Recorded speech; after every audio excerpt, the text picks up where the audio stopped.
तुम आप हम सभी लोग 9 दुर्गाओं में व्रत रखते हैं, माताएं रखती हैं, बहनें रखती हैं, भाई रखते हैं, हम रखते हैं, पिता रखते हैं, सभी लोग व्रत रखते हैं और कई सालों से व्रत रख भी रही है। लेकिन आज तक क्या आपने सोचा है कि 9 दिन आप भूखे प्यासे जैसे भी करके आपने गुजारे और गुजारने के बाद कुछ भी उसका परिवर्तन नहीं हुआ। कहने का मतलब ये कि उसका फल परिणाम कुछ भी नहीं मिला।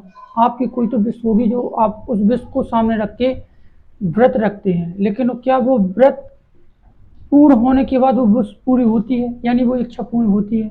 नहीं।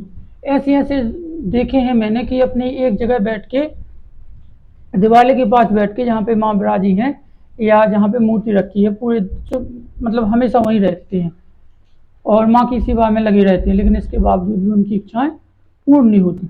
यानी कहने का मतलब ये है कि जो हम व्रत रखते हैं एक्चुअल में, वो लोग जो व्रत रखते हैं 9 दुर्गाओं में या रखने वाले हैं, वो इस वीडियो को गंभीरता से लें और जरा सोचें कि आखिर उनका व्रत वो जो रख रहे हैं वो खुद जांचें कि उस व्रत की कंडीशन क्या है। तो आज हम जानते हैं 9 दुर्गाओं में व्रत रखने की कुछ कंडीशन है, व्रत आखिर होता क्या है और व्रत को करने के बाद हमें उसका परिणाम मिलता आखिर क्यों नहीं है। तो आज हम जानते हैं कि व्रत कितने प्रकार के होते हैं, उन प्रकारों में से आप कौन सा व्रत रख रहे हैं। सबसे पहले जानते हैं व्रत हमारे अंदाज से होते हैं 3 प्रकार के।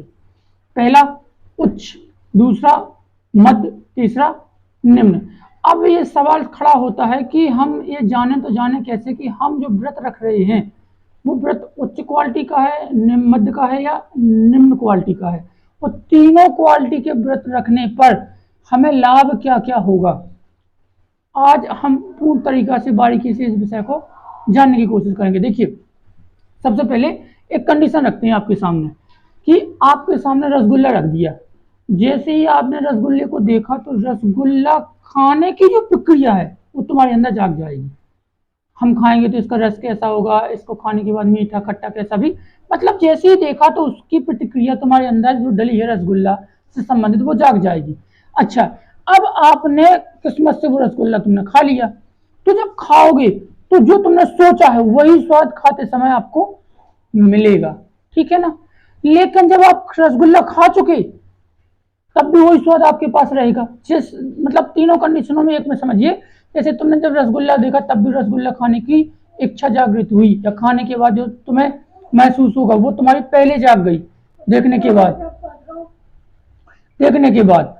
दूसरा तुमने खाया तो जो जागी हुई चीज है वो तुम्हें प्रत्यक्ष यानी ये बॉडी को फील हो गई कि हाँ जो इच्छा जागी थी, जो स्वाद था वो मिल गया। तीसरा, जब तुम रसगुल्ला खा चुकी हो तो तुम्हारी जो तुमने पहले देखा था रसगुल्ला, तो वही सिर्फ एक मेमोरी बन जाएगी कि हमने ये खाया है। तीनों कंडीशनों को देखिए तो महत्वपूर्ण कार्य है मेमोरी का, यानी उससे उत्पन्न होने वाली जिज्ञासा का। आप रसगुल्ला कितने समय तक खाते रहोगे? ज्यादा ज्यादा 1 मिनट, 2 मिनट, 5 मिनट। इसके बाद तो तुम्हारी सब याद ही बचेगी कि रसगुल्ला खाने पे मीठा रहता है, ऐसा रहता है, वैसा रहता है।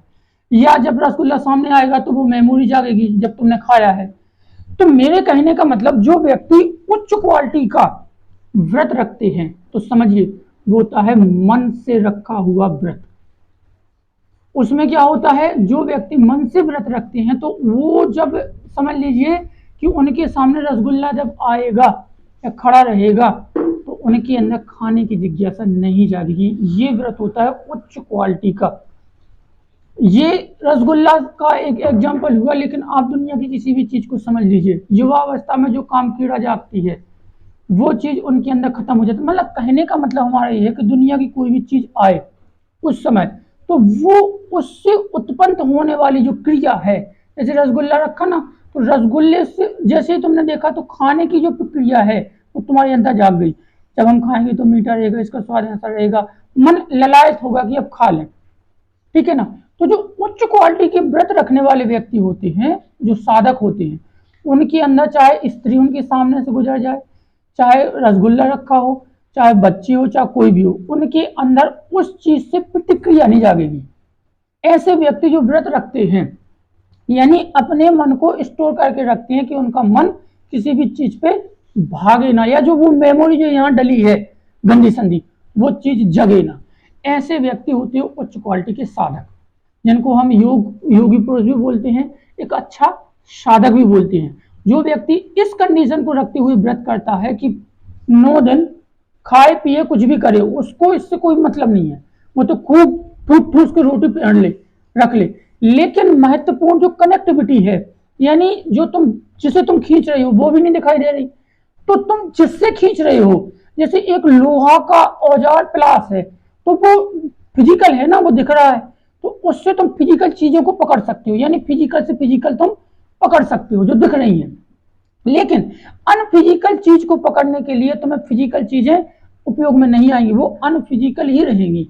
जैसे एक भूत को भगाने के लिए दूसरे भूत को जब वो आह्वान करते हैं तो दोनों भूत दिखाई नहीं देते, लेकिन जिसका आह्वान करते हैं वो आके जो है परेशान कर रहा है उसको आके भगा देता है। यानी अनफिजिकल अनफिजिकल, ना ये दिख रहा है ना ये दिख रहा है, लेकिन ये आके अपना कार्य कर गया। इसी तरीका से जो उच्च क्वालिटी के व्रत रखने वाले होते हैं वो अपने अंदर इसी तरीका की अनफिजिकल रूप में मानसिक तरंगें पैदा करते हैं जिनका किसी भी प्रकार से अवरोध नहीं होता, ना उनका खाने पीने में, ना स्त्री संभोग में, ना परिवार में, ना किसी भी प्रकार का कोई अवरोध करने वाली जितनी भी चीजें हैं वो दब जाती हैं, जिसकी वजह से ऐसे व्यक्ति या ऐसे साधक सीधा का सीधा संपर्क उस देवी से कर लेते हैं, जिसकी वजह से देवी जल्द से जल्द 9 दिन में ही सिद्धि वरदान कुछ भी लेने में वो साधक ऐसे संपन्न होते हैं। उनका खाने पीने से कोई संबंध नहीं है। दूसरे प्रकार का व्रत समझिए, दूसरे प्रकार का व्रत होता है मध्यम व्रत। और ये क्या होता है, इसमें क्या होता है कि व्यक्ति खाना त्याग देता है, मन पे कंट्रोल नहीं रखता, सिर्फ खाना त्यागता है। वो खाना त्यागने से और साथ ही साथ शरीर को भी साधता है। मध्य क्वालिटी वाले व्रत में जो रखते हैं वो क्या करते हैं कि खाना त्याग के अपने शरीर को साधते हैं, ना कि मन को। उन्होंने कहा कि 9 दिन मुझे व्रत करके मैया के पास रखना है, तो वो 9 दिन मैया के पास ही रहेंगे और साथ ही साथ खाना त्यागे रहेंगे। इसमें क्या होता है कि जब हम 9 दिन साथ रहेंगे, एक जगह रहेंगे, तो उस देवी की 24 घंटा शरण में रहने के कारण वो देवी कृपा करती है। और साथ ही साथ जब हम खाना त्यागते हैं तो हमारा किसी न किसी तरीका से शरीर में शिथिलता आने के कारण कुछ मतलब 50% इंद्रियां भी कंट्रोल में रहती हैं। ऐसे व्यक्ति या ऐसे साधक जो होते हैं, ऐसे साधक 9 दिन के अंदर माँ की कृपा प्राप्त कर सकते हैं। अगर कोई मंत्र सिद्धि करना चाहते हैं तो वो भी सिद्धि हो सकती है। ऐसे साधक जो माँ के पास बैठ के 9 दिन गुजारते हैं, खाना त्याग के माँ के शरण में रहते हैं, तो जो साधक अपने आप को साधते हुए माँ की सेवा पूजा अर्चना या किसी मंत्र का निरंतर जाप करते हैं, पूजा पाठ हवन पद्धति से गुजरते हैं, तो ऐसे साधकों को सिद्धि होना, सिद्धि सिर्फ मंत्र सिद्धि और कृपा दोनों मिल सकती है, वरदान टाइप का नहीं, एक अमोघ सिद्धि होती है वो नहीं। जैसे वो साधक लेते हैं कि मन को जिसने साध लिया, कंट्रोल कर लिया, उनको वरदान भी मिल सकता है, सिद्धि भी मिल सकती है। सिद्धि की भी कई कैटेगरी होती हैं। एक सिद्धि वो होती है कि मंत्र सिद्धि हो गई, एक सिद्धि वो होती है कि देवी की सिद्धि हो गई। तो जो मंत्र सिद्धि होने वाली चीज है वो खाना त्याग के एक जगह रहने वाले व्यक्ति को मिल सकती है, साथ ही साथ कृपा हो सकती है। और तीसरे प्रकार का जो महत्वपूर्ण व्रत होता है वो होता है निम्न व्रत, सबसे नीचे वाला व्रत। उसमें क्या होता है, व्यक्ति सिर्फ खाना त्यागता है। हमने ऐसे कई देखे, नवदुर्गाओं में हम भी जाते हैं, हम भी व्रत रखते थे, अब भी रखते हैं। तो हमने क्या देखा है कि व्यक्ति सिर्फ खाना त्याग देता है, खाने की वजह से उससे भी कई गुना ज्यादा खाना ठूंसता है या खाता है। उन्होंने कहा कि मैं अन्न को त्याग देता हूँ, लेकिन अन्न से भी कई गुना ज्यादा हमें फल खाने हैं, फ्रूट खाने हैं। इतना साबुदाना बना लिया, पहले तो तुम 3 रोटी खाते थे, लेकिन तुमने साबुदाना बना लिया 1 किलो, बढ़िया मिठाई, पेड़ा, लड्डू, रसगुल्ला, मतलब फल फ्रूट इतने रख लिए कि खाने से भी ज्यादा तुम खाना खा रहे हो। ऐसा होता है निम्न क्वालिटी का व्रत। ना अपने मन को साधा, ना शरीर को साधा, और सिर्फ छोड़ा है आपने खाना। ऐसे व्यक्तियों के ऊपर माँ कृपा करती तो है क्योंकि उनके बच्चे हैं, लेकिन ना तो इनको सिद्धि मिलती है, ना ही इनके ऊपर कृपा, आंशिक रूप से थोड़ी सी कृपा हो सकती है, सिर्फ कृपा, ना सिद्धि, ना मंत्र सिद्धि, ना किसी प्रकार की कोई उनकी मनोकामना पूर्ण होती है। थोड़ी आंशिक रूप से 50% किसी भी चीज की या कोई भी व्रत पूरी हो सकती है, ये नहीं कहता कि नहीं होगी, हो सकती है। लेकिन जो तीसरी क्वालिटी का निम्न स्तर का व्रत रखते हैं, वो व्रत रखने की कंडीशन यही है कि जितना वो खाना खाते हैं उससे कई गुना वो खाना ठूंसते हैं। फल फ्रूट खा के उससे क्या होता है, ना मन में शिथिलता आती है, ना वो शरीर साथ पाते हैं, बस संध्या आरती की, अपने घर भरे, अपने काम पे लगे, बस खाना त्याग दिया, ये होता है व्रत। ना उनने मंत्र पाठ पढ़ा, ना ही उनने कोई जाप किया, ना ही हवन किया, ना कुछ भी किया। मतलब इस तरीका के जो व्यक्ति हैं, ऐसे ही व्रत रखने वाले हमेशा 9 दिनों में व्रत रखते हैं और व्रत रखने के बाद उनके ऊपर ना तो किसी प्रकार की सिद्धि होती है, ना ही कोई कृपा होती है, और विशेष रूप से बस उनका तो 9 दिन गुजारना होता कैसे भी कैसी करके। आई होप आपको समझ में आया कि व्रत आखिर 3 प्रकार के होते हैं। ऐसे लोग जो थर्ड क्वालिटी का व्रत रखते हैं, ऐसा व्रत रखने वाले कम से कम 90% हैं।